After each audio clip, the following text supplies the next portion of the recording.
जय श्री राम, जय श्री राम, जय श्री राम, जय श्री राम। भ्राता सुग्रीव, जिन कार्यों को पूर्ण करने के लिए वाली भैया को पृथक श्रम करने पर बाध्य हो जाते हैं, उन्हें केवल एक ही बाण में संपन्न करने वाले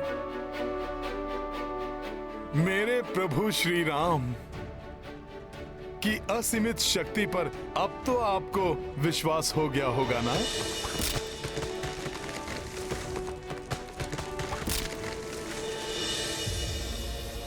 विलक्षण पराक्रम के इस दृश्य को देखने के बाद अब मेरे हृदय में कोई संदेह नहीं है।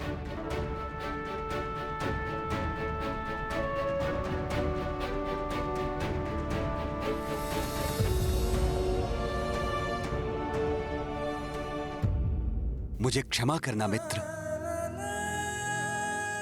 वाली भैया के भय ने मुझे भीरू बना दिया था, इसलिए मैं आपके युद्ध कौशल और आपकी क्षमताओं को नहीं पहचान सका।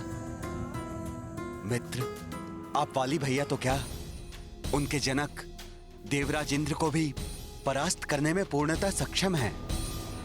तो शुभ कार्य में विलंब कैसा? प्रभु श्री राम से मित्रता स्थापित करके उनकी कृपा के पात्र बनिए।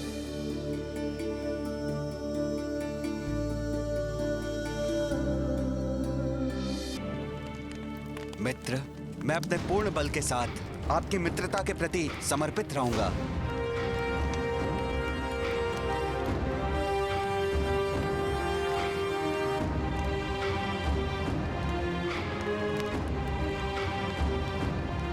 मैं भी सदैव मित्रतापूर्ण व्यवहार करूंगा और आपके हर संकट में आपकी सहायता करूंगा।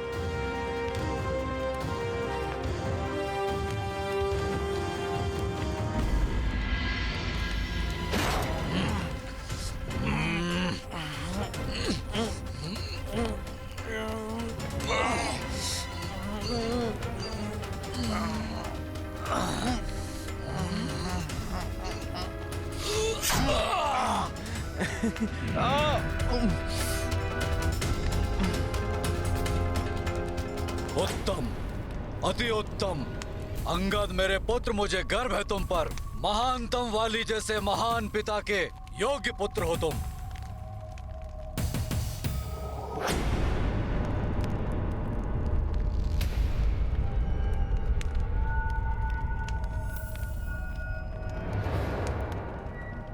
देवी, इन दिनों आपका मुख सदैव किसी चिंता और भय से ग्रस्त रहता है। इस सृष्टि के सर्वश्रेष्ठ योद्धा की अर्धांगिनी है आप। भयभीत रहना आपको शोभा नहीं देता। आप अवश्य ही सर्वश्रेष्ठ योद्धा हैं, परंतु उस समय आपसे अधिक बलवान है। क्या अर्थ है आपका? स्वामी, रात्रि में सपनों से मेरी निद्रा भंग हो जाती, दिन में जागते हुए मुझे अशुभ संकेत दिखाई देने लगते हैं। मेरा दाहिना नेत्र निरंतर कंपित होकर किसी आगामी अनिष्ट की सूचना देता है स्वामी। मुझे ऐसा प्रतीत होता है स्वामी जैसे हमारा प्रतिकूल समीप है। स्वामी, मैं आपकी अर्धांगिनी हूँ। इस पूरे संसार में आपकी सबसे बड़ी शुभ चिंता। मेरी विनती स्वीकार कीजिए नाथ। अपने भ्राता सुग्रीव से शत्रुता समाप्त कर उनकी अर्धांगिनी रोमा उन्हें लौटा दे। महानतम वाली हूं मैं, मुझे भयभीत कर सीख देने का प्रयास ना करें देवी। अब आपके अनुज सुग्रीव एकांकी नहीं, उनके समर्थन में वे दो। शांत, शांत हो जाइए देवी।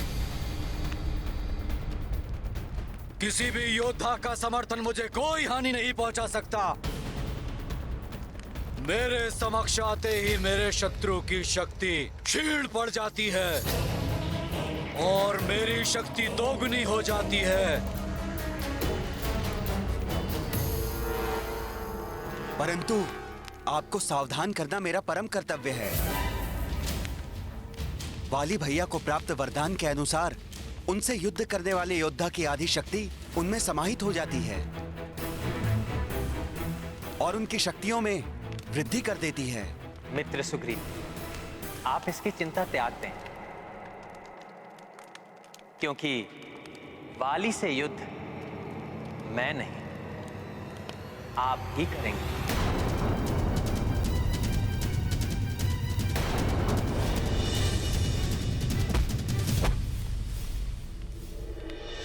आपको ज्ञात है ये मित्र, आप क्या कह रहे हैं? मैं स्वयं वाली भैया के समक्ष जाकर अपनी मृत्यु को चुनौती दूं? हाँ मित्र सुग्रीव, जब आप उससे युद्ध करने जाएंगे तब मैं वहां से कुछ दूर कोई स्थान पर स्थित रहूंगा और उचित समय पर वहीं से अपने बाण के प्रहार से वाली की दुष्टता का अंत करूंगा।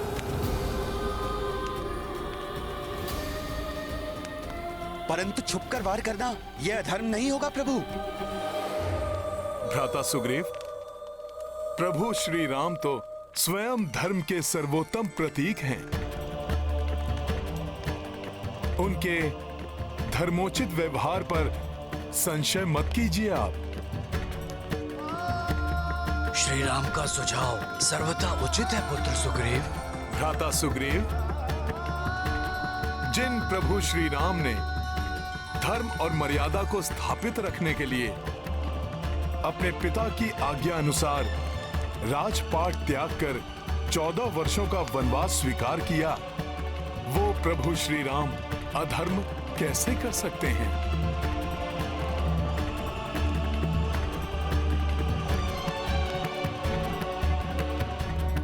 श्री राम की योजना के अनुसार मैं स्वयं वाली भैया का सामना करूंगा। यदि योजना के विपरीत कुछ भी घटित हुआ तो वाली भैया मेरे शरीर से प्राण छीनकर परलोक भेज देंगे। भ्राता सुग्रीव, भय तज कर अपने अधिकारों के लिए संघर्ष करने का समय अब आ गया है। प्रतिक्षण भयाक्रांत रहकर घुट घुट कर मरने से तो श्रेष्ठ है कि आप भ्राता वाली का सामना करें। और फिर आपको इतना दुर्लभ अवसर भी तो प्राप्त हुआ है कि स्वयं प्रभु श्री राम आपकी सहायता करने के लिए तत्पर हैं।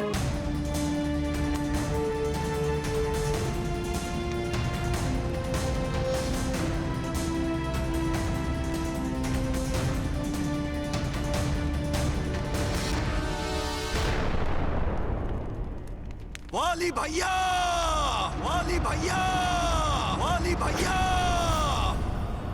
ये तो सुग्रीव का स्वर है। बाहर आइए वाली भैया, युद्ध कीजिए मुझसे।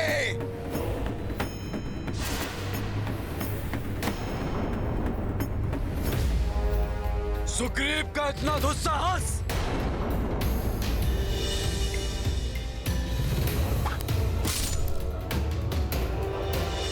अशुभ घटना के घटित होने का आभास हो रहा है। स्वामी रुक जाइए, मत जाइए बाहर। मुझे किसी अत्यंत अशुभ घटना के घटित होने का आभास हो रहा है। स्वामी, स्वामी रुक जाइए।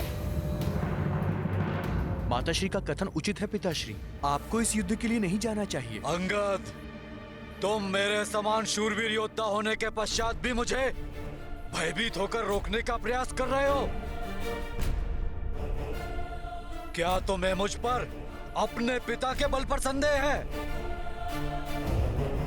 नहीं पिताश्री, मैं आपके बल और वीरता पर कदापि संदेह नहीं कर सकता, परंतु मैं इससे अवश्य अचंभित और सशंकित हूँ। सुग्रीव काका में अचानक आपको चुनौती देने का साहस कैसे आ गया?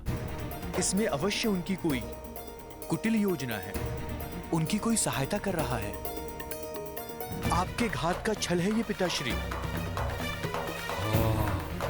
आशा करता हूं कि उसने अच्छा जाल बुना हो। उसे ध्वस्त करने में युद्ध का आनंद और अधिक बढ़ जाएगा।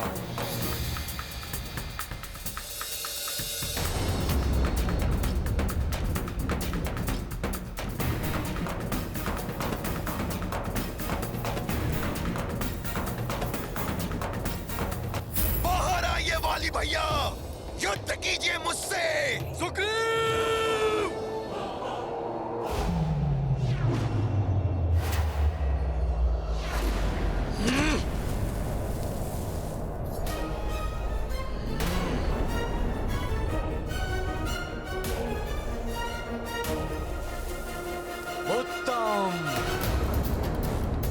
अति उत्तम सुग्रीव,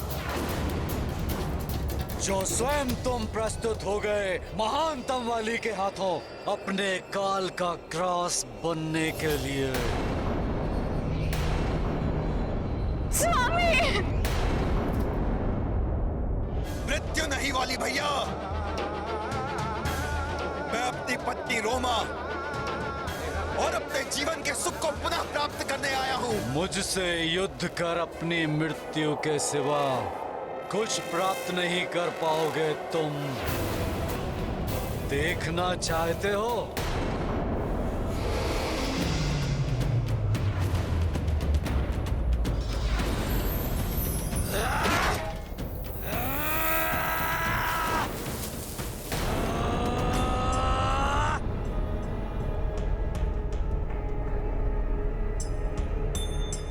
हे प्रभु, इस भक्त की यही इच्छा है कि आज आपके ही हाथों वाली भैया के आतंक का अंत हो।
महाराज सुग्रीव संकट में हैं।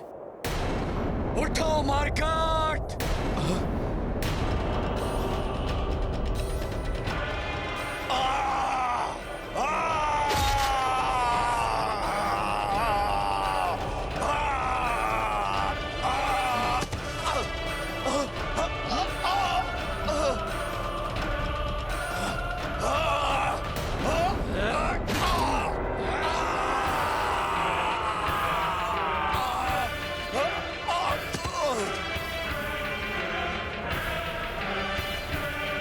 क्या कारण है कि प्रभु ने अब तक अपने बाण से वार नहीं किया?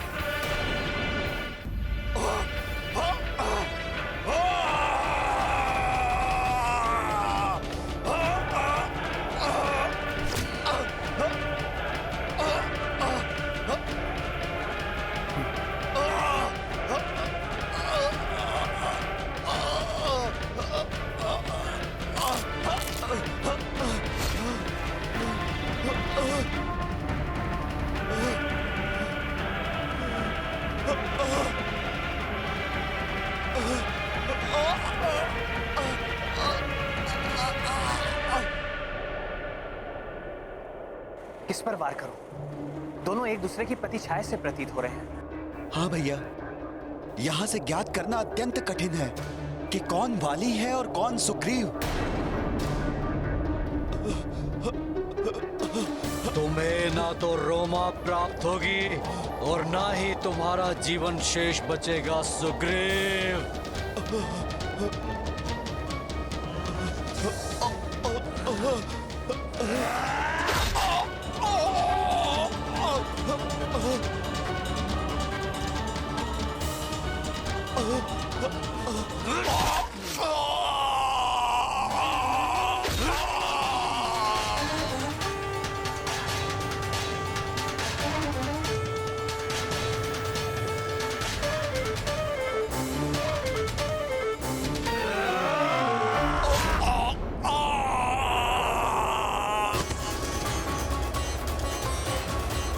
श्री राम ने शीघ्र ही वाली भैया पर वार नहीं किया तो आज वाली भैया से परास्त होकर उनके हाथों मेरा अंत निश्चित है।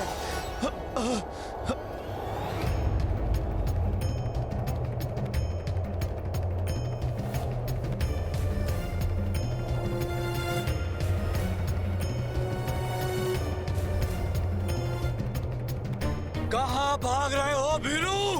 अभी मेरा अंतिम वार शेष है।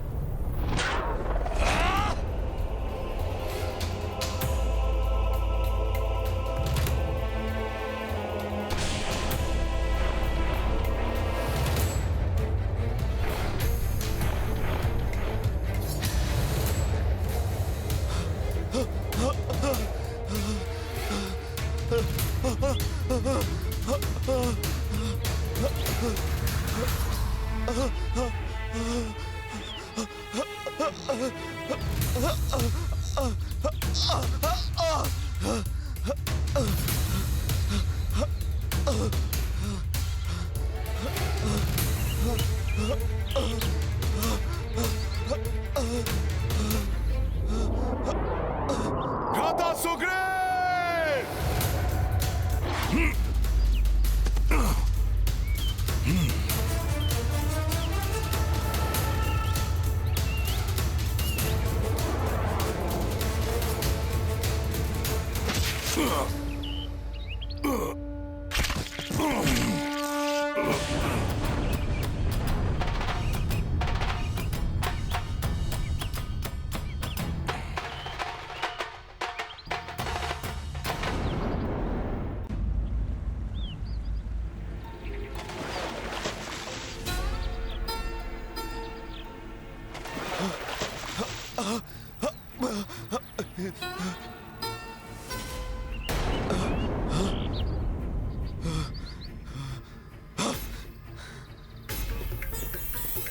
ये आपने क्या किया मित्र? आपने तो मुझे काल के मुख में ही धकेल दिया था। मित्रता की शपथ लेकर शत्रुता क्यों निभाई आपने मेरे साथ?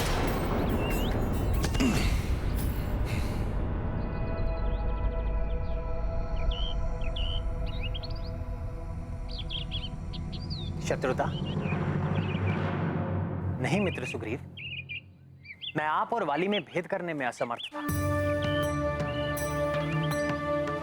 आप दोनों मुख से, कद काठी से, शरीर की बनावट से एक समान दिखाई देते हैं। वस्त्र, आभूषण, यहाँ तक कि आपकी गदाएं भी एक जैसी हैं।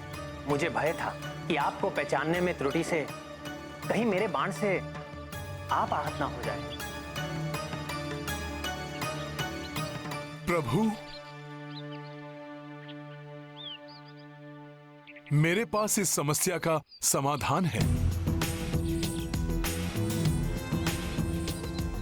इस बार भ्राता सुग्रीव वाली भैया से युद्ध करने पुष्पहार पहनकर जाएंगे।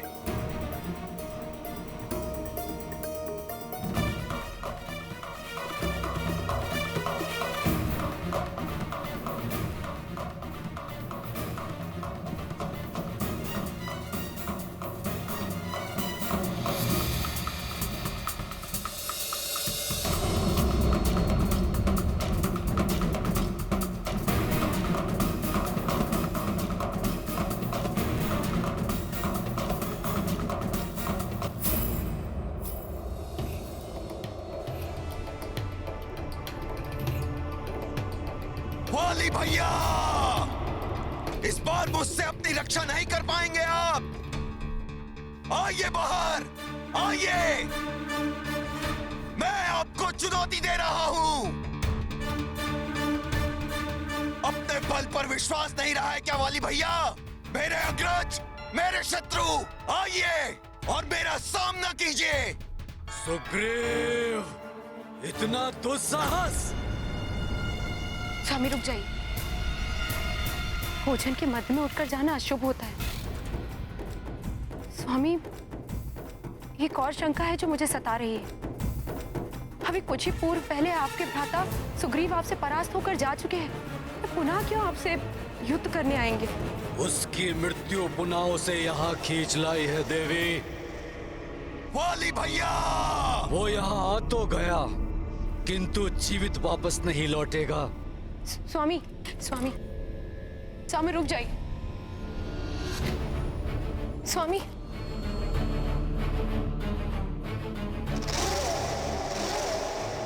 सुग्रीव!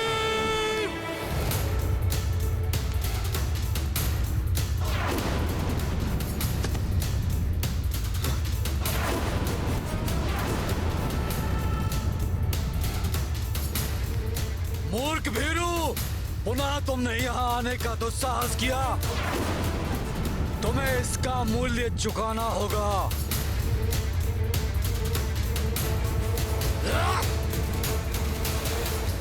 कभी भी अपनों की या सच्चे मित्रों की सलाह की उपेक्षा नहीं करनी चाहिए। For more updates, subscribe to our channel, click the show links and enjoy watching the videos.